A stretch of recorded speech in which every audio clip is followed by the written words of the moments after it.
ज्यादातर हम लोग किसी ना किसी बॉलीवुड सेलिब्रिटी या फिर इंस्टाग्राम यूट्यूब इन्फ्लुएंसर्स को आइडलाइज करते हैं और सोशल मीडिया पे हम लोग जब भी इनको देखते हैं तो इनके बालों को देखकर हमें लगता है कि ये लोग क्या है जो चीज यूज कर रहे हैं जिससे इनके बाल इतने खूबसूरत दिखते हैं। आइए आज हम लोग इस वीडियो में बेसिक हेयर केयर टिप्स की बात करें जिससे हम लोग अपने बालों को जितना बेहतर कर सकें वो पॉसिबली जो हो सकता हो उसको अचीव करें। हाय, मैं हूं डॉक्टर मयंक, एक board certified plastic surgeon, diplomate of American board of hair restoration surgery और founder crown the hair transplant experts का।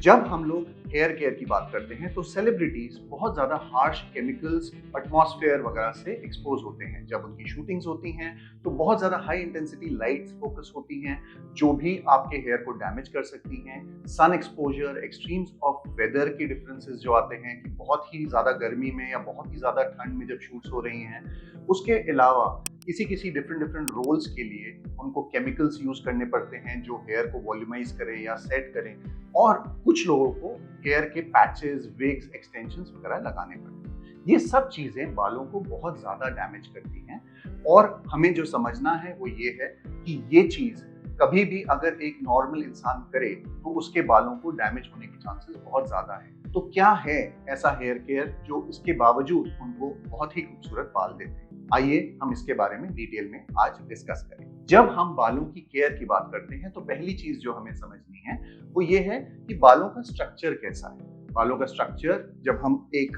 माइक्रोस्कोपिक लेवल में देखते हैं तो उसमें 3 लेयर्स होती हैं जिसमें क्यूटिकल, कॉर्टेक्स और मेडुला, ये लेयर्स बालों में पाई जाती है। जो क्यूटिकल होता है वो सबसे बाहर वाला जो उसकी परत होती है जिसके अंदर स्केल्स की तरह बने होते हैं पार्ट्स, उसके जो सेल्स होते हैं, ये बालों को हाइड्रोफोबिक बनाता है, यानी कि आपके बालों के अंदर पानी को घुसने की क्षमता कम करता है। जब हम बात करते हैं कॉर्टेक्स की, जो उसके अंदर वाली लेयर की बात कर रहे हैं, तो उसमें आपके हेयर का प्रोटीन होता है जिसमें केराटिन और साथ में जो मेलानिन पिगमेंट होता है जो बालों को कलर देता है वो भी उसके अंदर ही मौजूद होता है। और सबसे अंदर उसका मेडुला होता है जो ज्यादातर थिक हेयर या ग्रे हेयर या बियर्ड जैसे बालों में पाया जाता है। छोटे बच्चों में या बिल्कुल बारीक बालों में ये पार्ट नहीं होता है। क्यों हमें ये समझने की जरूरत है? क्योंकि जब भी हम केमिकल से अपने बालों को एक्सपोज करते हैं तो आपकी जो आउटर मोस्ट शीट होती है वो डैमेज होती है, और रोज के वॉशेस से या फिर केमिकल ट्रीटमेंट्स, कलरिंग,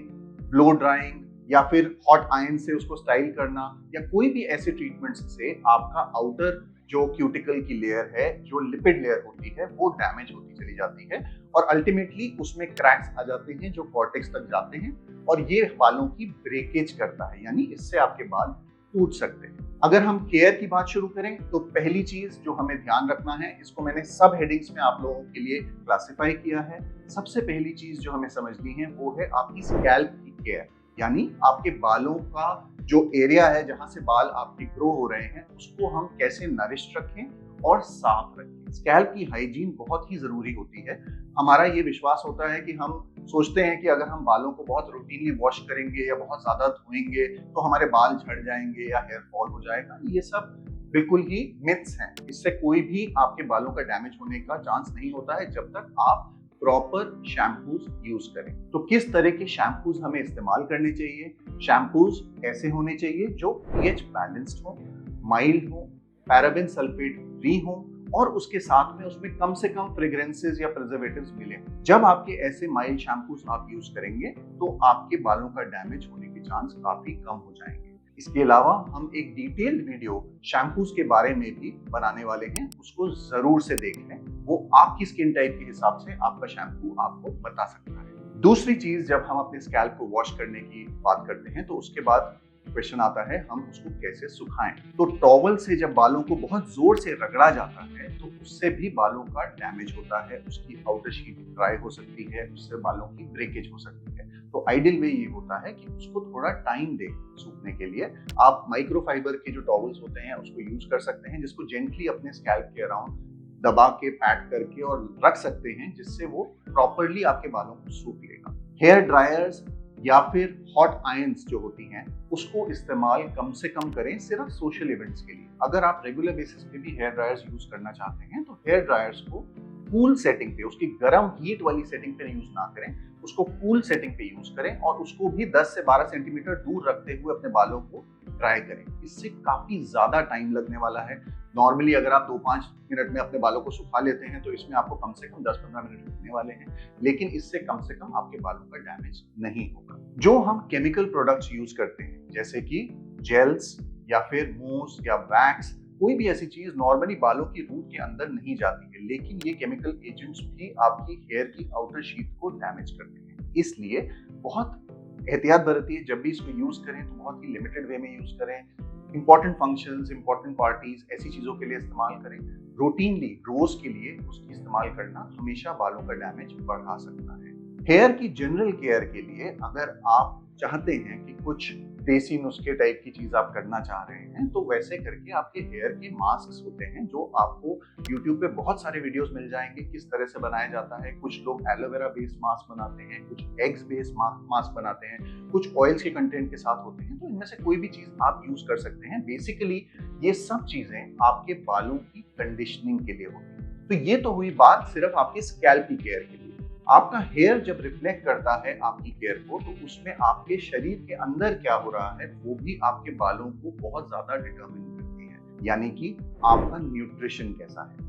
अगर आप बहुत ज्यादा क्रैश डाइट्स कर रहे हैं, बहुत ही कैलोरी डेफिसिट में डाइट्स कर रहे हैं, फैट लॉस एक्सटेंसिव कर रहे हैं जो 1.5-2 किलो से ज्यादा हर महीने का यूज कर रहे हैं, जिसमें आप अपना बेसल मेटाबॉलिक रेट ऑल्टर कर रहे हैं, आप एक बैलेंस डाइट कंज्यूम नहीं कर रहे हैं, आप सिर्फ प्रोटीन डाइट ले रहे हैं या सिर्फ कीटो डाइट ले रहे हैं, तो इसमें आपकी बॉडी को बहुत सारी चीजें नहीं मिलती हैं। जैसे कि आपके जो बेसिक विटामिन, मिनरल्स, जो बाकी कंपोनेंट्स होते हैं वेजिटेबल्स में, फ्रूट्स में, सैलेड्स में, स्प्राउट्स में, नट्स में, ये सब चीजें लेनी बहुत ही ज्यादा जरूरी होती है। तो आपकी एक अच्छी पौष्टिक खुराक अगर आप यूज नहीं कर रहे हैं तो बहुत चांसेस हैं कि आपके हेयर में कहीं ना कहीं न्यूट्रिशन डेफिशिएंसीज की वजह से थिनिंग, लॉसेस, ब्रेकेज कोई भी चीज हो सकती है। जो चीज हम लोग बहुत ज्यादा मिस कर देते हैं एक रूटीन लाइफ में जिसमें हम बहुत बिजी हैं, वो है हमारा हाइड्रेशन, यानी आपका पानी का कंजम्पशन रोज के हिसाब से अच्छा होना चाहिए।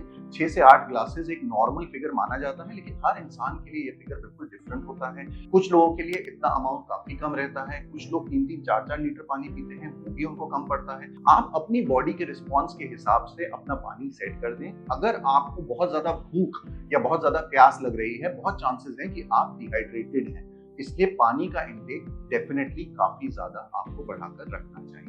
इसके अलावा आपको अपनी एक्सरसाइजिंग, यानी आपका किसी भी फॉर्म का कोई व्यायाम आपको जरूर से करना चाहिए, क्योंकि एक्सरसाइजिंग आपकी जनरल वेलबींग के लिए ही नहीं होता है, ये आपकी बेसिक बॉडी का जो सर्कुलेशन होता है, जो आपके बालों तक वो ब्लड पहुंचाए, वो हमेशा इंक्रीज करता है। आपका सर्कुलेशन जब भी बढ़ेगा, आपका जितना न्यूट्रिशनल वैल्यू आप ब्लड में गेन करके चल रहे हैं डाइट से, वो उतना ही ज्यादा आपके बालों में पहुंचेगा।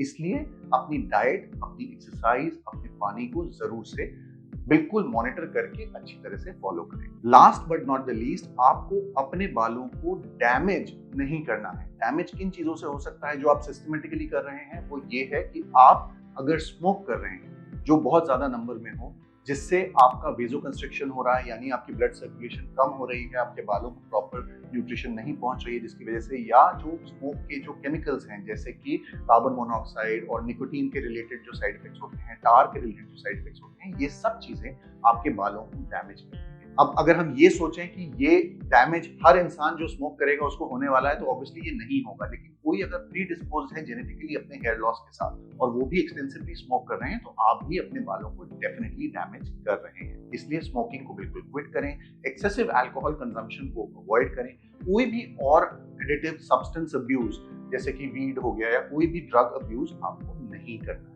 ये सब चीजें अगर आप फॉलो करते हैं तो आप एक हेल्थी लाइफस्टाइल बिता रहे हैं, जो आपका बेस्ट शॉट होगा आपके बालों को एक सेलिब्रिटी टाइप ऑफ लुक देने का। कभी भी एक जनरलाइज प्लान को फॉलो मत करिए। हर इंसान का अपना एक तरीका होता है जिसमें उसकी बॉडी रिस्पॉन्ड करती है, तो हर एक का जो अपना मेटाबॉलिज्म है, अपनी बॉडी का रिस्पॉन्स है, उसके हिसाब से आपकी हेयर रिस्पॉन्ड करेंगे। इसलिए जो चीज आपके फ्रेंड या आपके रिलेटिव्स के लिए काम कर रहा है, जरूरी नहीं है वही चीज आपके लिए काम करे। इसलिए जरूर से एक प्रोफेशनल ओपिनियन अपने हेयर के लिए लें। और वो चीज़ आपके हेयर डॉक्टर आपको डेफिनेटली अपफ्रंट एडवाइस कर पाएंगे कि आपको क्या चीज़ें करनी है जिससे आपके हेयर की कंडीशन और बेहतर हो सके। मैं आशा करता हूँ आपके सारे डाउट्स हेयर केयर से रिलेटेड इसमें सॉल्व हो गए होंगे। अगर इसके बावजूद आपके कोई क्वेश्चंस हैं तो ज़रूर से नीचे कमेंट बॉक्स में डालें या दिए गए जो नंबर्स हैं उस पर आप मैसेज करके बात कर सकते हैं। अगर आपको ये कंटेंट पसंद आया हो और आपको ये यूजफुल लगा हो तो इसको जरूर से अपने फ्रेंड्स और रिलेटिव्स के साथ शेयर करें और इस चैनल को सब्सक्राइब करें। Thank you.